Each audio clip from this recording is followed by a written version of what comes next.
guys, Marvel Fan 45 here, and today I was going to review the 2004 film Mysterious Skin, but I figured I would just leave it to my Letterboxd review, because I've recorded 4 takes of that review, and I just don't feel like I could do a good enough review. I gave it 4 out of 5 stars. Just, if you follow my Letterboxd, Jack Burton 1234, I did a better review there. That's the best I can do it. But yeah, today we'll be reviewing Riki, the story of Riki. This film is amazing. I love it. But yeah, the story is basically a guy named Riki gets sent to prison, and he uses his kung fu to deal with the corruption in the prison system.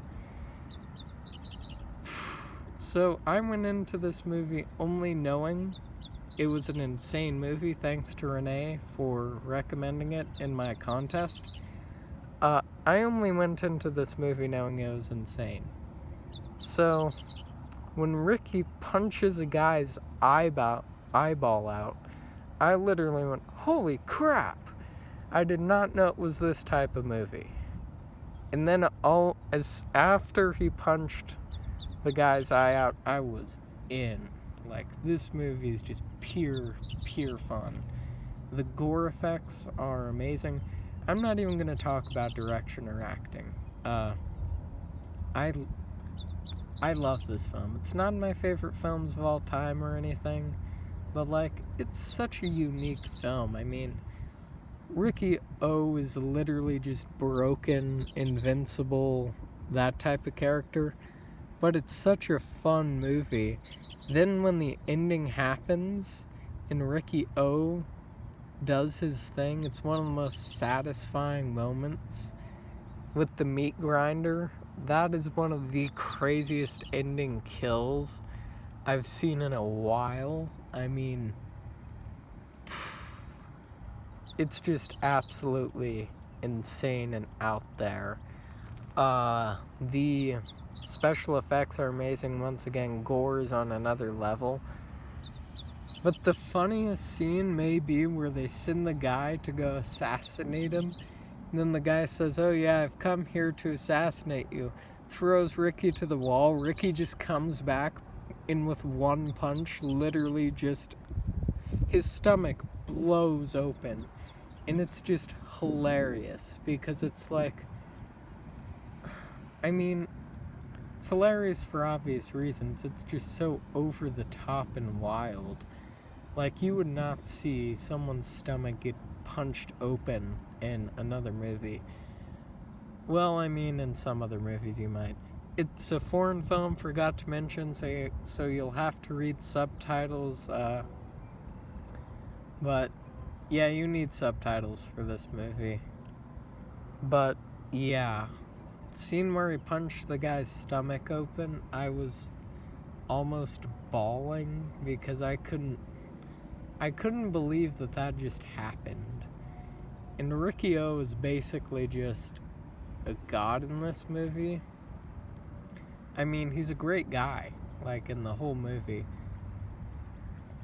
Like, the entire movie, you're literally just going, okay, Riki, beat these guys up. These people completely deserve it. Because this movie builds villains really well.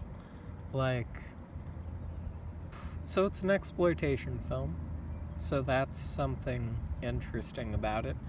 I mean, you can tell from the amount of violence, gore, guts, literal guts and intestines. Like, this movie does not hold back. The scene where the guy literally uses his own intestines to try and hang Riki is one of the most out there insane scenes I've seen in a while. And I also watched Tetsuo this week.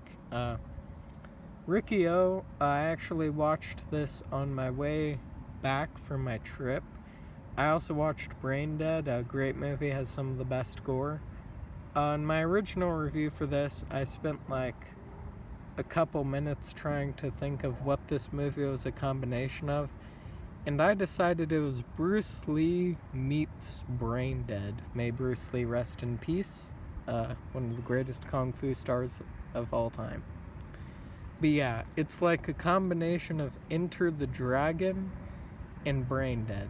That's the closest I can come to it. It's got the plot of a similar plot to Enter the Dragon, where he's there to get revenge, and then it's got the gore of Brain Dead, which, if you've seen Brain Dead, the ending scene with the lawnmower is just one of the greatest endings to a horror movie, period.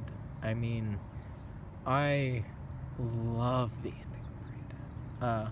You gotta watch it uncut, though. If you don't watch it uncut, you miss all the beautiful things. And then the priest. This calls for divine intervention. But yeah, if you haven't seen Brain Dead, check it out. That's another topic again. I seem to go on tangents a lot in my reviews, but that's why I love doing them. I just get to talk about whatever I want. But Riki, yeah, so it builds the villains really well. Like, it builds villains in... It's sort of like the One Flew Over the Cuckoo's Nest villain, where it's the leader of an establishment, Nurse Ratched, except for in this movie, it's the prison wardens, and they get what's coming to them. They get exactly what's coming to them. There could technically be a sequel to Riki-Oh because of the ending. I gotta say, I loved the ending shot. The ending is also just insane in every possible way. And once again, I love this movie for that.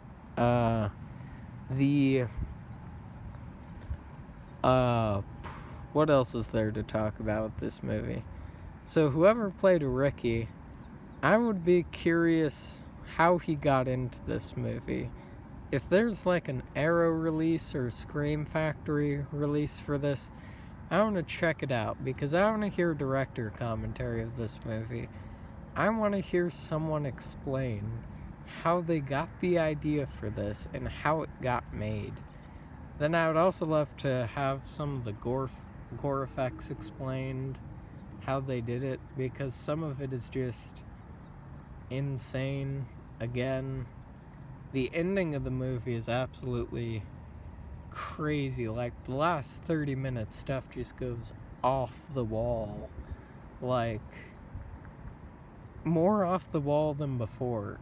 There's something involving a tongue that's just disgusting, but it's also great. But yeah, I absolutely love this movie. If you haven't seen it and you like gore, guts, blood in your movies, and you're a gore hound like me, check it out. I love gory movies. It's not on like the exploitation level of I Spit on Your Grave, which is my favorite exploitation film of all time. Honestly, if I were to rewatch I Spit on Your Grave, or Day of the Woman, whatever you want to call it, it would probably make it into my favorite films of all time. But I Spit on Your Grave isn't for the faint of heart. Neither is Riki-Oh, but Riki-Oh is a bit more just fun. But yeah, that's the end of my review. I don't really have anything else to say about it, but stay safe, stay quarantined, have a good day, and thank you, Renee, for this recommendation.